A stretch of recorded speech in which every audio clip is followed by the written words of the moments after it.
The FBI is the most sophisticated law enforcement agency in the world, pursuing the most dangerous criminals. When two deaf college students are savagely killed in their own dorm rooms, everyone was really blaming each other in the community. the Bureau mobilizes. The killer had great access to both of these dorm rooms and carried out these crimes unnoticed. Who has access to both of these students? I mean, who has a motive to do this sort of thing? Everybody was thinking, we've got a serial killer loose here. FBI. Criminal Pursuit.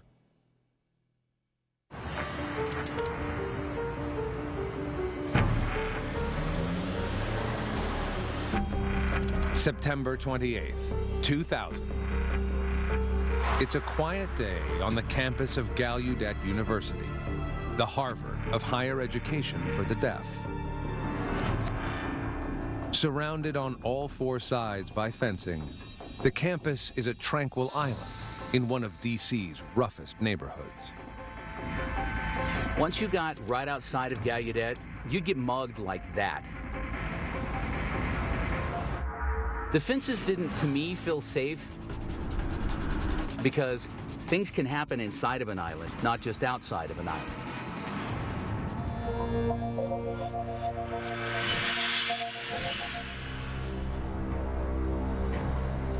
At 8 p.m. in Cogswell Hall, a male student nervously approaches resident advisor Lauren Huseby.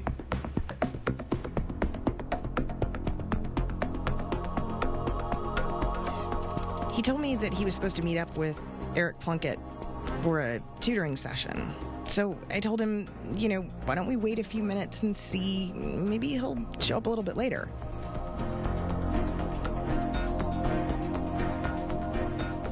But he was really persistent. He wanted me to check his room. And the other thing about him, he said that Eric Plunkett's room had smelled funny. Lauren follows the student to Eric Plunkett's room at the end of the hall. She notices that Eric's door is closed.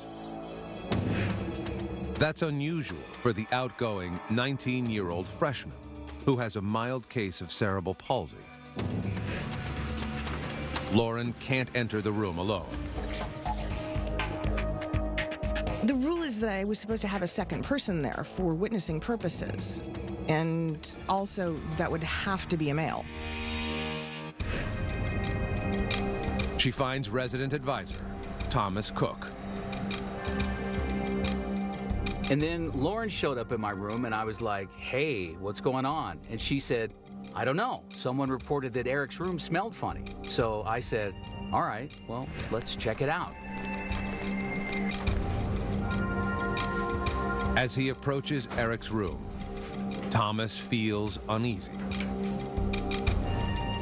It was very strange to have his door closed because most of the time his door was open. He was always welcoming everybody. Anybody could go to his room at any time. He rings Eric's doorbell several times.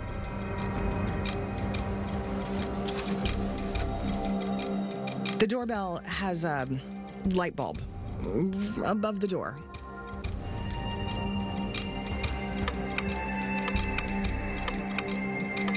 We could see that the light was flashing in the room when the doorbell rang, but there was no response.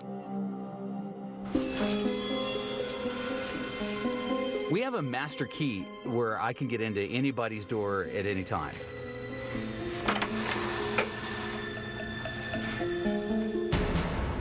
We opened the door, turned the light on, and there was just a shocking scene. There was a big red splotch on the floor.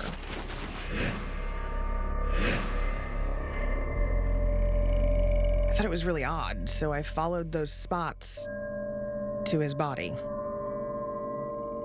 And his body was face down on the ground. Horrified, Thomas rushes to Eric's side. My very first thought was, I hope it's just a seizure. I hope it's something like that, but I was seeing so much blood around the room, I just knew.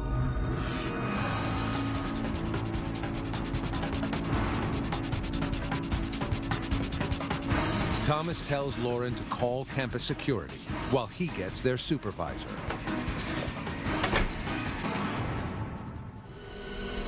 I went to go see my boss. I just said one word. I said, death. Thomas and his boss hurry back to Eric's room.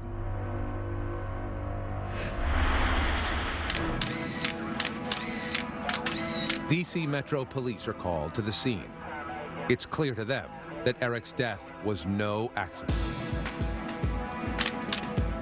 There was a broken chair in the room, and they surmised that he was struck with the chair and maybe repeatedly with parts of the chair. Could someone have snuck onto campus and broken into Eric's room to rob him? Investigators look around, but nothing seems out of place. There were certain items that were left behind. His computer hadn't been touched, and other items like that were still there within the room. Detectives doubt that robbery was the motive. Does that mean a cold-hearted killer broke in? Or is the enemy within Gallaudet's walls? Technicians carefully recover blood samples, hairs, fibers, and fingerprints, hoping to find DNA evidence that will lead them to a suspect. Eric's mother and stepfather, Kathleen and Chris Cornells, are asleep in Minnesota when police arrive at their house. 2 o'clock in the morning, the phone rang at the same time that there was a loud rap on the front door, and Kathleen responded first to the telephone. Hello? Who is this? It's the police. The police are downstairs. What is this about? Okay, we're on our way. We'll be there in a minute.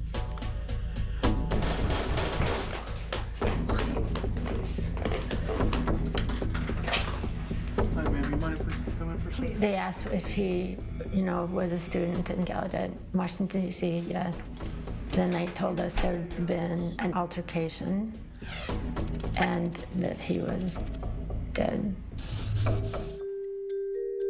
Eric's sister calls their father, Craig Plunkett, in Oregon. I believe she asked me if the police had come to the door. And I said, no, what's going on? And she says, they found Eric dead in his dorm room. I have one chair that I sit in. I went over, I sat in my chair. I sat in that chair all day long.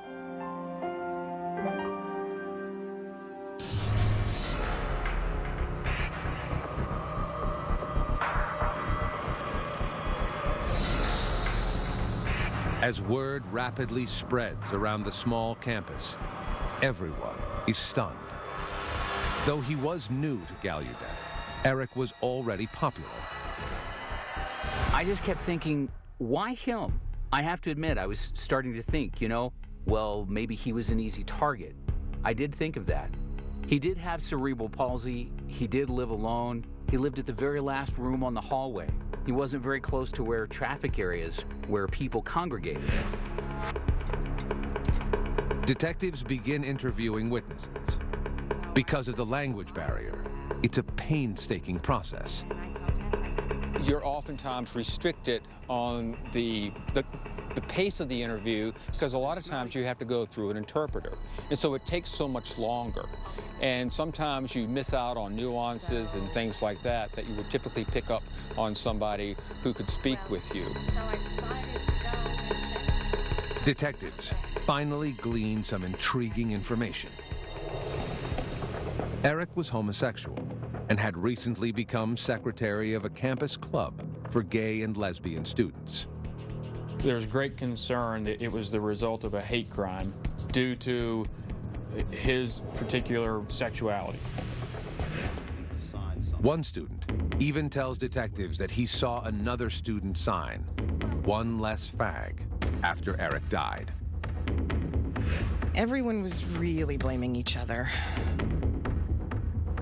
And there's another possible motive. Could Eric have been killed by a lover? What they saw in the crime scene is this was a crime of passion. It was their impression that this was perpetrated by somebody that had an emotional attachment to Eric. A potential suspect emerges when a student reveals that Eric was in a romantic relationship. The student doesn't know the young man's identity, just the first name, Thomas, and the last initial, B. Was Eric killed by his boyfriend, an angry student, or by a total stranger? It's a riddle that only the FBI will be able to answer. But not before the campus is thrust deeper into a bloody nightmare. I was very scared and nervous. I felt to the point that I just wasn't safe anymore.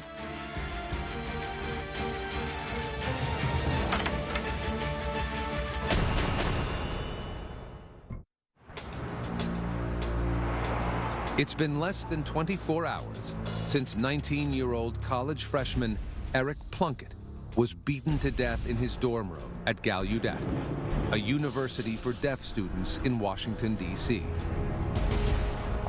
A makeshift memorial grows outside his dorm window. We had a vigil right in front of Cogswell Hall, and we had a tree there. And we put flowers, pictures of Eric, and we tried to mourn Eric. Grief-stricken, Eric's mother, stepfather, and sister arrive in D.C., where they're met by detectives. They took us right to the precinct. They took us into a conference room, and we expected to get information in that session. And they were basically interviewing us, asking us questions. And there's a reason. During their search of Eric's room, detectives discovered that Eric's computer was powered up. He was instant messaging his sister Erin, who is likely the last person who saw him alive. Does she have clues as to what happened in the moments before Eric's death? They wanted to understand from her, what were you guys talking about? What was the conversation leading up to that? Did you see anything? Did he tell you anything? What was going on? Erin tells detectives that Eric seemed totally normal during their last chat, except for one eerie moment. When Erin was communicating with Eric with the webcam going on, she noticed that somebody walked by. Who was lingering by Eric's door? Detectives need to find out. Eric's family leaves the precinct and makes the grim trip to Gallaudet.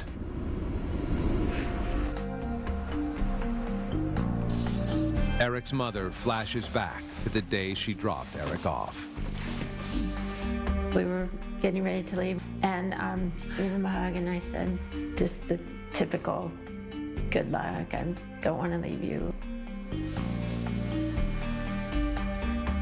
And he's like, Mom, you don't have to worry about me, I'll be fine. And those were the last words that he said to me when I last physically was with him.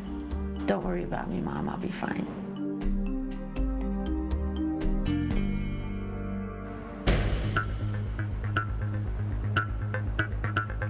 With only a fuzzy webcam image as a lead, detectives continue their investigation. They focus on Eric's resident advisor, Thomas Cook, who discovered the body. Cook has a master key to every dorm room in the building, including Eric's. It's typical in homicide investigations to scrutinize the individual that found the body. That's kind of basic police work. At the same time, detectives try to track down a student named Thomas B., who was allegedly in a relationship with Eric. They first got a name of Thomas B. from some of the other students. They really couldn't identify who that person was initially, but in reviewing some of the log books and other records, that's when they finally came up with the name of Thomas Minch.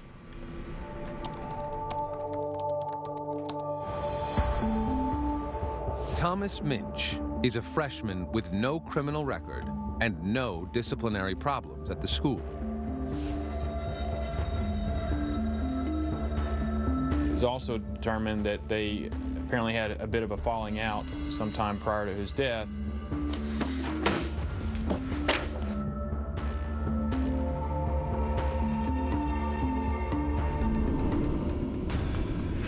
Detectives debate whether the killer targeted Eric for being homosexual, or if Thomas Minch himself killed his former friend. It's now been 5 days since Eric's murder, and detectives are desperate for answers. They bring 18-year-old Thomas Minch in for questioning.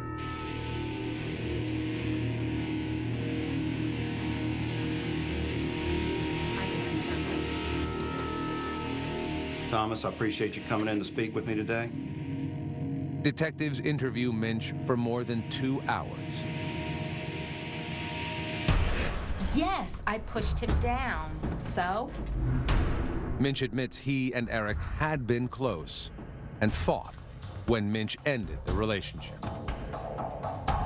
He admitted that he had been in an argument sometime before, and he admitted that during that argument, he pushed Eric. Once Minch admitted to this physical violence of Eric Plunkett, then the interview stopped. Thomas, stand up. Stand up. What? Stand up out of your chair. Why? Hands behind your back. You're under arrest for the murder of Eric Plunkett. You have the right to remain silent. And that was accepted as a confession that he, in fact, had essentially beaten Eric Plunkett to death.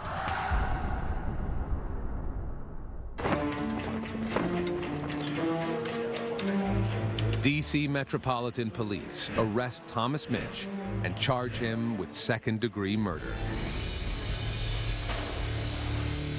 But, as time will tell, not everything is as it seems. You should never, ever lock yourself into one theory without challenging that theory every step of the way.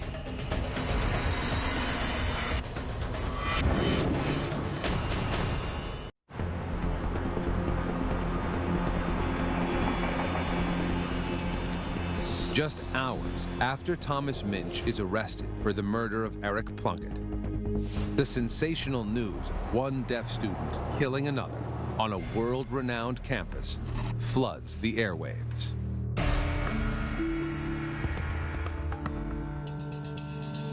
We saw a lot of it in the papers, of course, and we saw a lot on the internet. I mean, it's strange to see your son's name in the newspaper, and especially attached to something like this. D.C. Metro Police are convinced there is only one reason for the murder: a falling out between Minch and Plunkett. Nobody had any reason to believe that this could have been a robbery.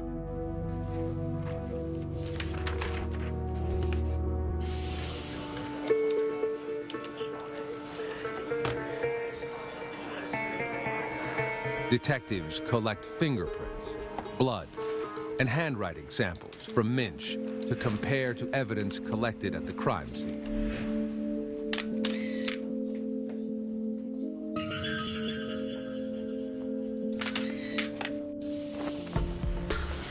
But almost as quickly as the case appears to close, there is a shocking turn of events. Basically, U.S. Attorney's Office said you do not have enough probable cause to make an arrest.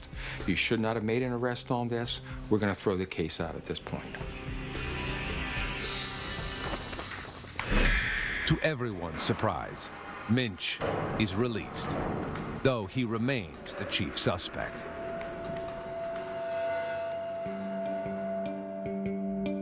Eric's family learns of the dramatic development the day of Eric's funeral. What do you mean you let him go? He confessed. Didn't make sense, didn't compute. Once again, the Gallaudet campus is gripped with fear.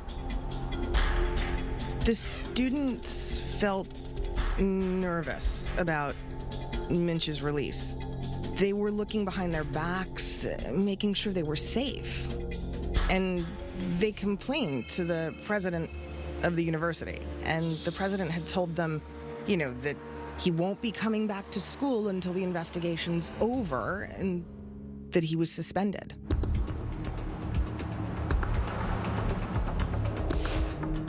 Minch returns to his home in New Hampshire.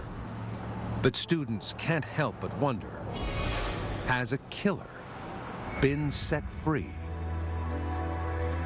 Eric's mother writes an open letter to students, encouraging them to stay calm. My strong hope is that this tragedy does not deter other students from pursuing their goals and dreams at this university. Please know that Eric's brief stay here was a wonderful part of his life, his first real step towards independence.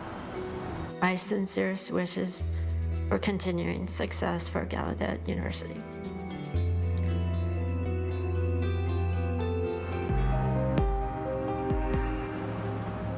January 2001.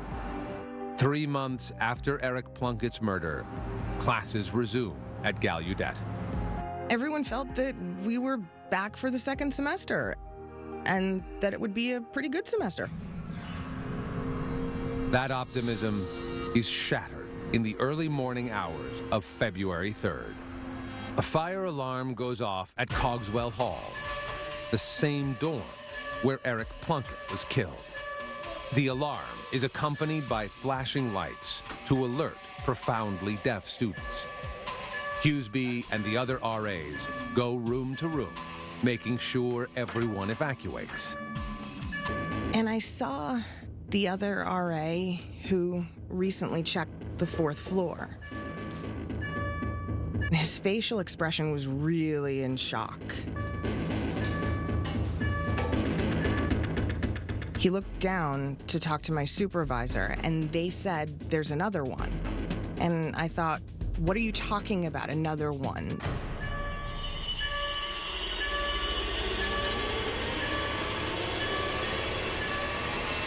There's another dead body. And I said, what?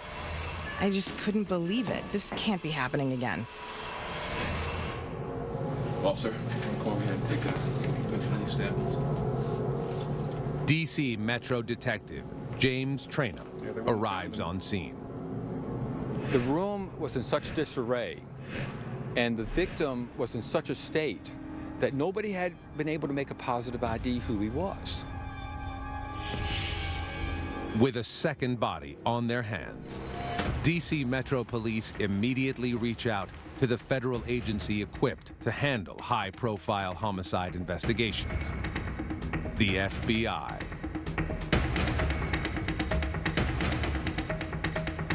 FBI Special Agent John Adams, a forensics expert, has 2 colleagues with children enrolled at Gallaudet.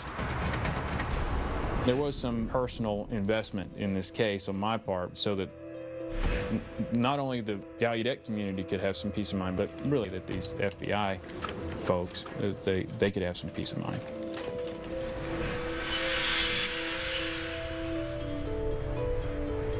When he arrives on scene, it's clear to the veteran agent that this victim has been stabbed repeatedly in the chest and head. His throat is also slashed. His body was laying on the floor beyond a bed where the mattress had been turned over. There was a lot of blood on the victim's body. There was a lot of blood spatter on the walls. The victim is identified as 19-year-old Ben Varner, a quiet sophomore from Texas who often kept to himself, but is known as kind and helpful. Several important items are missing from Ben's room: his wallet, debit cards, and checkbook. And this time, the attacker left plenty of evidence.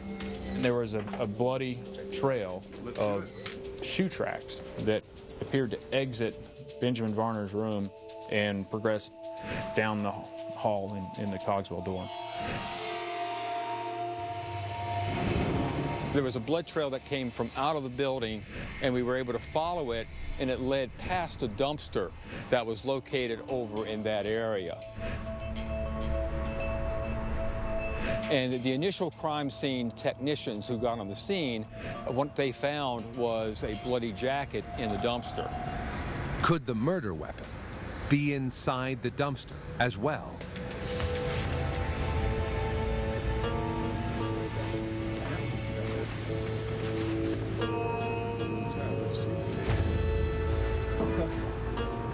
The detective who was actually assigned to the case, he pulled his pickup truck to the back of the dumpster. I jumped in and I began throwing stuff out of the dumpster into the back of his pickup truck. And that's when we found the bloody knife inside the dumpster. The team is hot on the killer's trail. They have shoe prints, a jacket, and a bloody knife.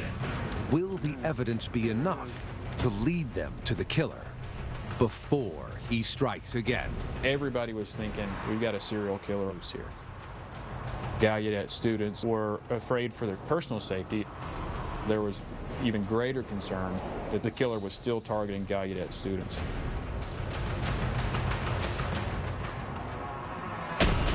Get more FBI Criminal Pursuit online at investigationdiscovery.com.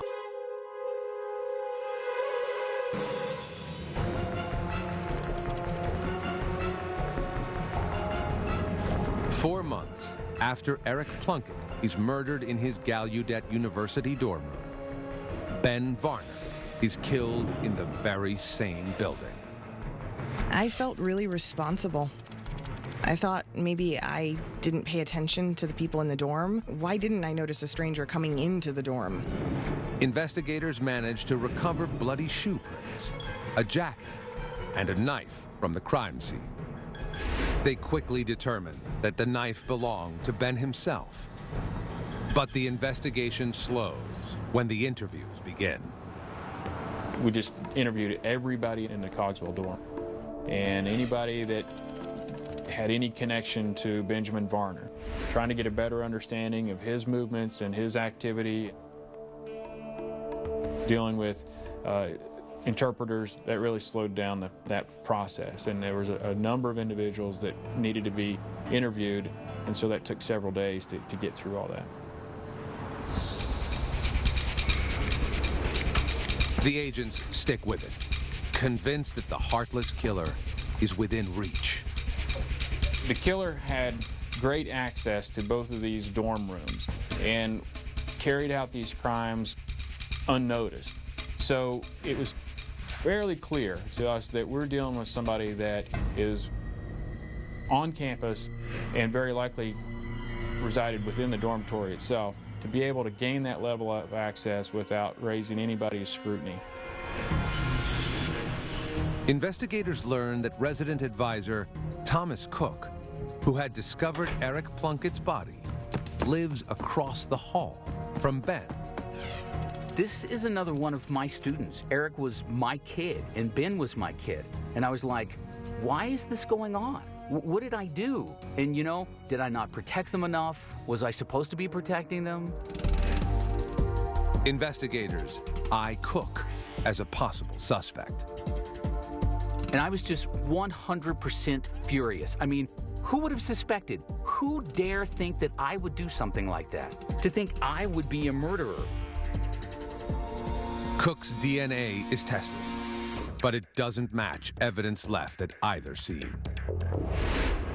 Investigators turn their attention once again to Thomas Minch, the man who had initially been charged with Eric Plunkett's murder, who happened to be in D.C. at the time of Ben's killing. They started looking at Thomas Minch and learned that he was scheduled to testify at a grand jury hearing in the next day. And so They were concerned that he may have come into town early and still had access to the dormitory and may have committed this crime as well. Like everyone else, Eric Plunkett's parents can't believe this is happening. We just fell apart again. We thought that it was Mitch that did it, but he's out of school. So did he come back? Did someone else kill him? What is going on? The theory unravels when Minch's grand jury testimony reveals that he only confessed to getting into a fight with Eric, not to killing him. Once the detective heard that I struck or I pushed Eric, in his mind, what he had was a confession. And he didn't critically analyze, how did this actually fit the crime as we know it? Without a confession, and with no DNA evidence linking him to either crime scene, Thomas Minch is cleared as a suspect. Investigators have no other leads, but they still suspect their killer is living on campus. It seemed like such a peaceful, tranquil place. And to have two of its students murdered in one dormitory just kind of violated all that tranquility that you experience when you're on that campus. Despite hundreds of interviews, investigators can find no witnesses who saw or heard anything during either crime. Now everything hinges on the evidence. Research reveals that the bloody shoe prints trailing away from Ben's dorm room come from a specific cross-training sneaker from a major brand. The thing about the bloody footprints is that they're no good until you have something to match it up to. The team also believes the killer may have been injured in the attack. If you don't have what we call a combat knife, and that's a knife with a big hilt right here that protects your hand, if you have like a kitchen knife or a paring knife or something like that, and you're fighting with the person and you're struggling, going back and forth, you're hitting bone. And a lot of times when you hit bone or you hit some kind of solid object, that knife slips and it cuts your hand. Investigators finally catch a break when the bank of the second victim, Ben Varner, alerts them to a possible forged check. They found out that during the time period that he should have been dead, that somebody actually cashed a check that was supposedly written by Varner to Joseph Mesa. Joseph Mesa Jr., a sophomore from Guam, lived across the hall from Eric Plunkett. And he's the same student who reported the odd smell coming from Eric's room. Security footage from the bank shows Mesa cashing the check. Now, on the check, there was a comment on there like old laptop. Detectives are growing suspicious for other reasons as well. Both victims, Eric Plunkett and Benjamin Varner, were acquaintances of Joseph Mesa. It didn't appear that they were close friends, but they were in fact acquaintances. And though he had transferred to a nearby dorm before Ben's murder, Mesa still had access to Cogswell Hall.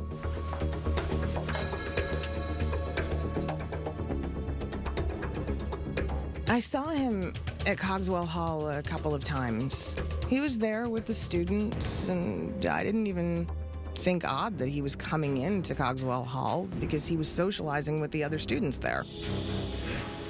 Investigators bring Mesa in for an interview. They're looking for undeniable physical evidence.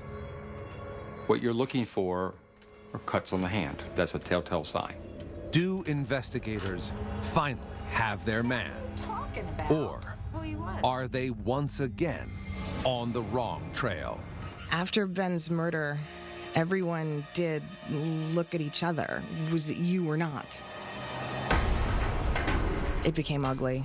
There were so many people pointing fingers towards each other.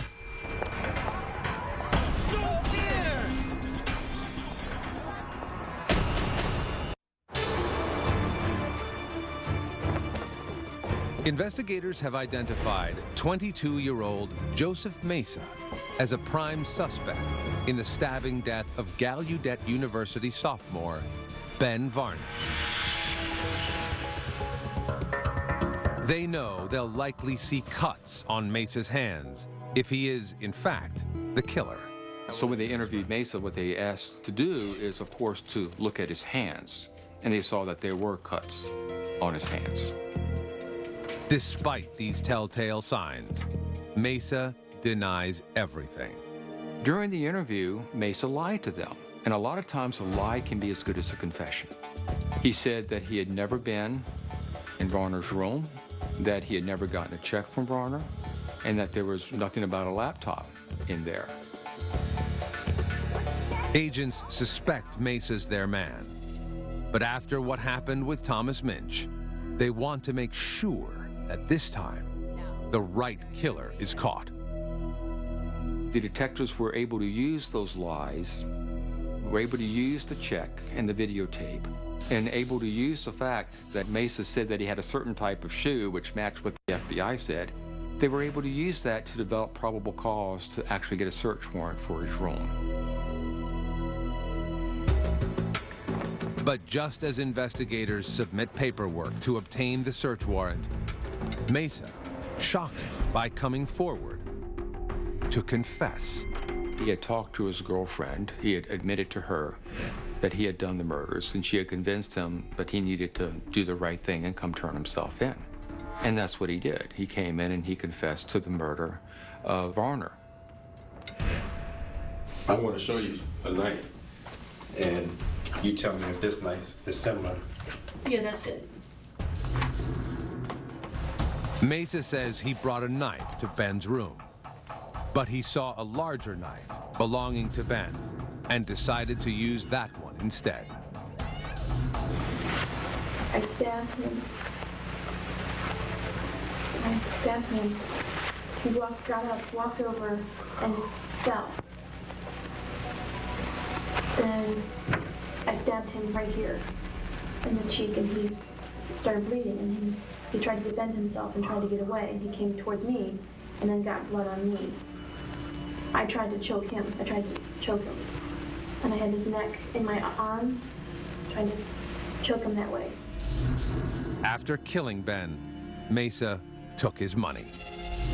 And I took his wallet, I got his checkbook, and everything together. And then went back to my room. And I started signing, forging the check. He went in there without much more of a plan than stealing and killing. That was pretty much it. He did a poor job covering his tracks. I mean, he definitely went above and beyond what he needed to do to accomplish his goal, which was to kill and to rob. I mean, the overkill, that was totally unnecessary. Detectives ask Mesa if there's something more he needs to get off his chest. And then they asked him, is there anything else that you want to tell us about? And he said, oh yeah, I killed Eric Plunkett as well.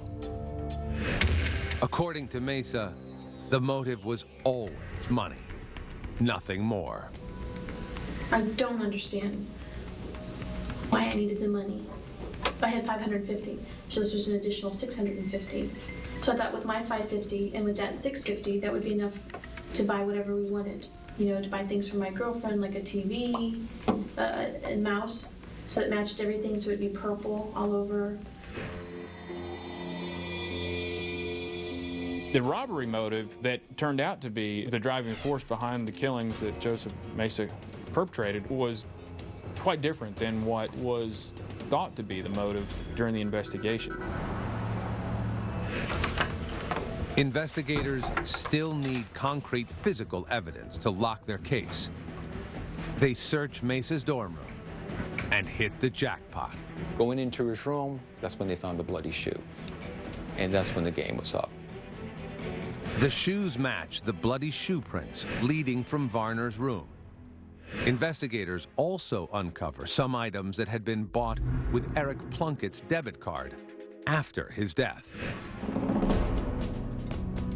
Investigators arrest Mesa and charge him with 2 counts of first-degree murder, plus 13 other counts, including burglary and robbery. And I was like, are you serious? Joseph Mesa? How? I mean, maybe he just snapped, you know? Maybe he just snapped and started killing people, but who is this person? When Eric Plunkett's family learns of Mesa's arrest, they realize they've seen Joseph Mesa before. He offered his sympathies the day they arrived on campus following Eric's murder. There was a big, huge poster that the student government had put together, and our contact asked for a pen, and they gave us the pen. Mesa was the student who loaned them a pen to sign Eric's poster. Joseph was the one who killed Eric. I can't imagine knowing what I did and then hugging the mother of the person who I just killed and offering sympathy. Eric's sister realizes that Mesa is also the mysterious student she saw lurking in the background of their last video chat. Eric's father comes face to face with his son's killer at the arraignment. I was looking at the kid that killed my son, and I wanted to kill him. And I had to sit there like a human being and watch this process go. At trial, Mesa claims insanity. His defense was that he had a mental disorder and that there was a hand that was telling him to commit these murders. And since he couldn't hear, it couldn't be like a voice talking to him. So what he described was this hand hovering in the air and using sign language to instruct him to go out and kill these people. The jury doesn't buy it. After deliberating for only 3 hours, they find Mesa guilty on all counts. He is sentenced to 6 life terms. Special Agent John Adams can finally rest, knowing his colleagues' children are safe. There was a very personal sense of duty that I felt that we get involved in this investigation and provide whatever expertise and assistance that it required to ensure that the killer was caught as quickly as possible and a conviction was upheld in court and the person was sent away for a long time. Eric's family hopes his murder won't keep other deaf students from pursuing their dreams at Gallaudet. He found his place. He found his independence. He was free, I think that